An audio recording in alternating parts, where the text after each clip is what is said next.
बंदी छोड़ सतगुरु रामपाल जी महाराज की जय। हाँ तो हमारे आदर के पात्र बुजुर्गों, नौजवान साथियों, सीता सावित्री जैसे धर्म का अनुसरण करने वाली मेरी माताएं बहनें, प्यार करने वाले बच्चों, मैं आप लोगों के समक्ष अपनी आत्मकथा प्रस्तुत करने जा रहा हूँ, तो सुनिए बड़े गौर से। मेरी आयु 41 वर्ष है तथा बचपन से ही परमात्मा की खोज में लगा हुआ हूँ तथा मनमुखी पूजा, मंदिरों में जाना, व्रत आदि करना, श्राद्ध निकालना आदि भी करता था, परंतु शारीरिक कष्ट व मानसिक अशांति लगातार बनी हुई थी। फिर भी परमात्मा में विश्वास तथा परमात्मा पाने की तड़प बरकरार थी। यही तड़प मुझे सन 1995 में संत आसाराम बापू के पास ले गई। मैंने उनसे नाम उपदेश लिया व जैसा भक्ति मार्ग बापूजी ने बताया डटकर साधना की, परंतु ना तो कोई शारीरिक कष्ट दूर हुआ और ना ही कोई आध्यात्मिक उपलब्धि मिली, अपितु कष्ट बढ़ता ही चला गया। मैं आसाराम बापू के बताए अनुसार साधना करता रहा। जैसे 250 ग्राम दूध सुबह पीता था और 250 ग्राम दूध शाम को पीता था, और मेरे मंत्र में जितने अक्षर थे उतने लाख मंत्र जाप करना और समाधि लगाना। 40 दिन की यह क्रिया थी, जो कि यह एक अनुष्ठान होता था। ऐसे ऐसे मैंने 14 अनुष्ठान किए।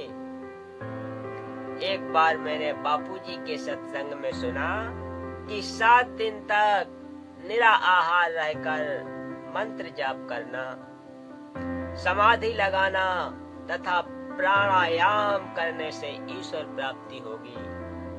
फिर मैंने इन वचनों को सत्य मानकर ऐसा ही किया, परंतु परमात्मा प्राप्ति की बजाय भूखा रहने के कारण मृत्यु के निकट पहुंच गया था तथा प्राणायाम करने से दिमागी संतुलन बिगड़ गया और मैं पागल सा हो गया।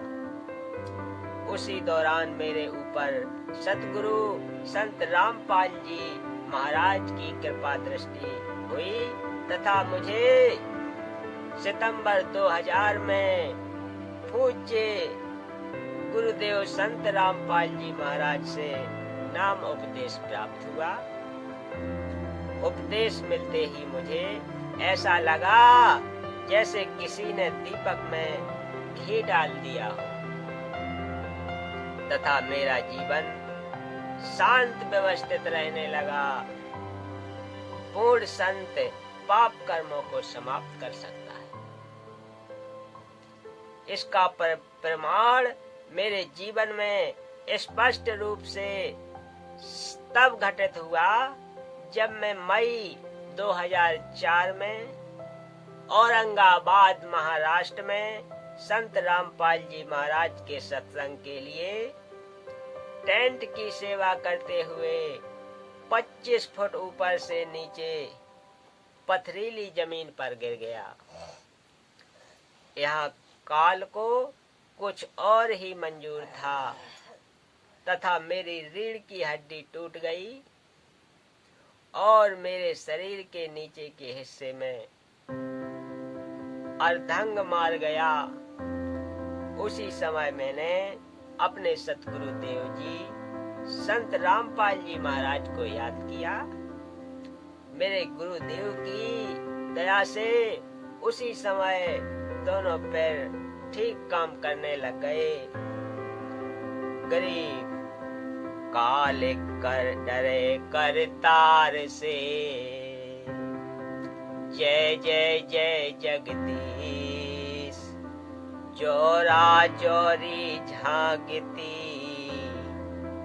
पगरज डारे शीश।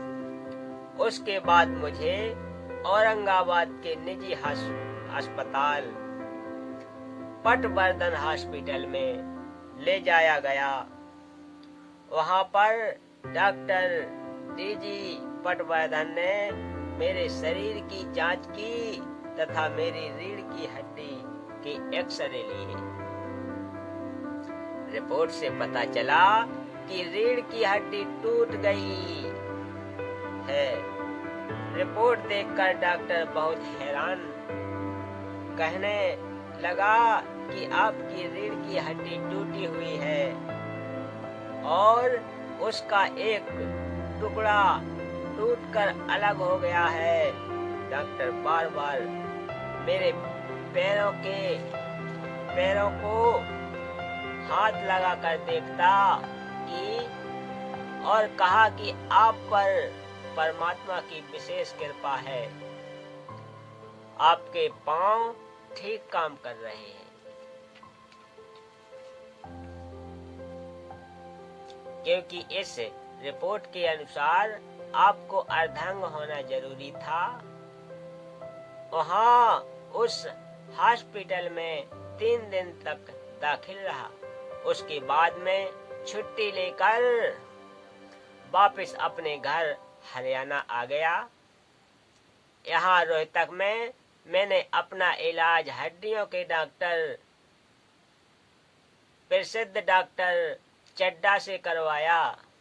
डॉक्टर चड्डा भी मेरी रिपोर्ट देखकर हैरान रह गया तथा कहा कि आप चल फिर कैसे रहे हो, आपको तो रिपोर्ट के अनुसार अर्धांग होना चाहिए था।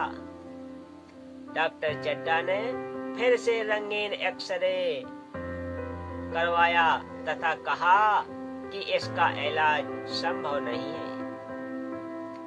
तथा ऑपरेशन के दौरान इसको जिस स्थिति में है वही रोका जा सकता है ताकि हड्डी और न टूट सके। उसने हड्डियों को ताकत देने के लिए इंजेक्शन शुरू किए और 3 महीने में पूरे इंजेक्शन लग गए।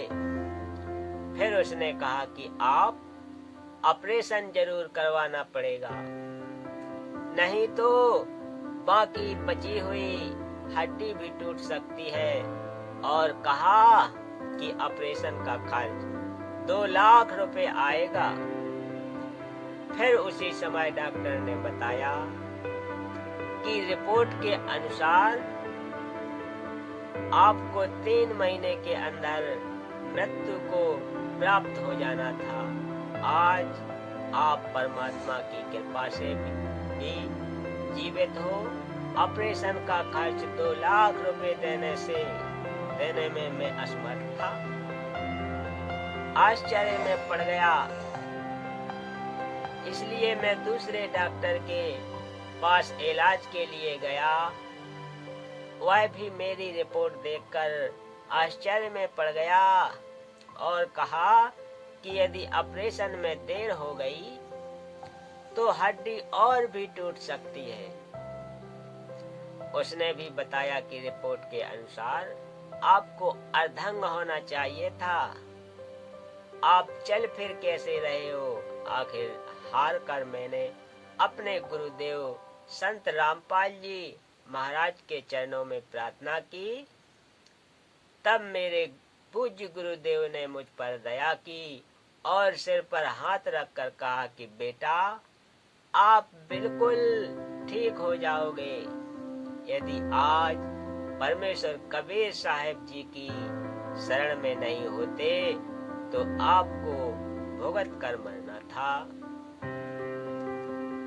आपकी आयु शेष नहीं थी, आप एक बार फिर डॉक्टर को दिखा लो। मैंने गुरुजी के आदेश अनुसार अगले ही दिन डॉक्टर को दिखाया, जिसने मेरा एक्सरे किया और एक्सरे देखकर डॉक्टर आश्चर्यचकित रह गया और बोला, जो हड्डी टूटकर अलग हो गई थी वह अपने आप ऊपर को उठकर कैसे जुड़ गई। डॉक्टर जी ने बताया कि इस हड्डी की ऐसी स्थिति थी कि जैसे कोई गाड़ी बहुत ज्यादा ढलान वाली चढ़ाई में चल रही हो,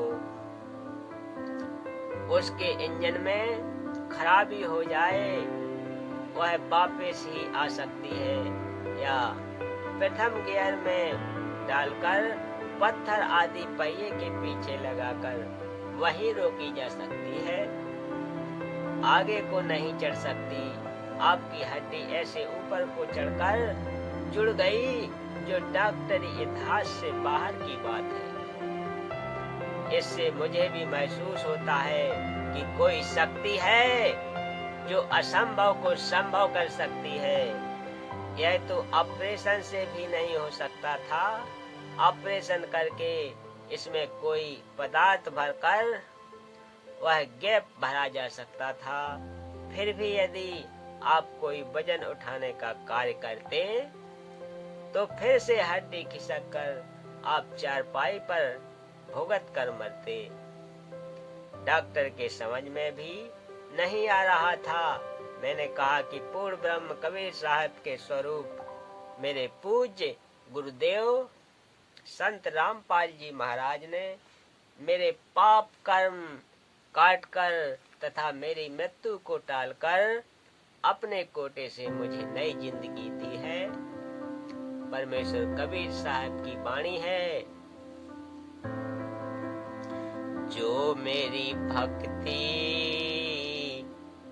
पिछोड़ी हुई तो हमरा नाम न लेवे कोई। अब मैं बिल्कुल स्वस्थ हूँ तथा सद्गुरु के चरणों में आत्म कल्याण हेतु निस्वार्थ सेवा कर रहा हूँ। 50 किलोग्राम वजन अपने आप ही उठाकर चलता हूँ।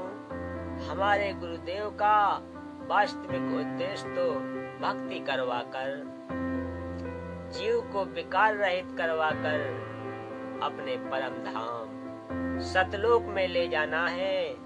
यहाँ के छोटे मोटे सुख तो हमारे गुरुदेव अपने आप खजाने से देते हैं, ताकि जीव भक्ति मार्ग में लगा रहे। अतः सर्व समाज से प्रार्थना है कि हमारे गुरुदेव के चरणों में आकर सत्य भक्ति करें तथा सांसारिक सुखों के साथ साथ आत्म कल्याण का मार्ग भी प्राप्त करें। सत्य साहेब बोलिए, सत्य गुरुदेव की जय। तो भक्तों, आज की कथा का समापन करते हैं। अगर आप हमारे चैनल पर नए हैं तो प्लीज हमारे चैनल को सब्सक्राइब कर लेना और बेल आइकन दबाकर ऑल पर क्लिक कर देना। तो मिलते हैं अगले ब्लॉग में, तब तक के लिए सत साहेब।